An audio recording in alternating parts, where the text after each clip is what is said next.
Here, we provide a summary for Section 2, Parallel Programming. In Section 2, we started with basic concepts about processes, threads, and contexts. We talked about different API systems that can be utilized to manage threads, including pthreads, C++ threads, and MPI.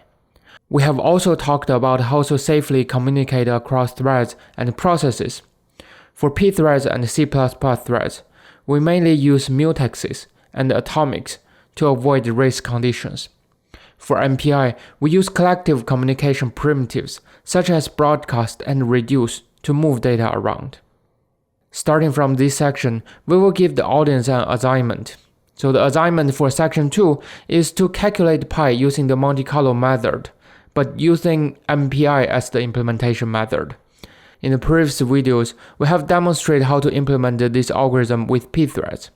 So the audience needs to change the implementation to MPI, and the audience should also change the number of threads to use and measure the performance difference.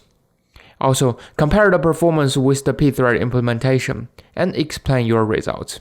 In the next video, we're going to start Section 3, Heap Programming 1. We're going to dive into GPU programming.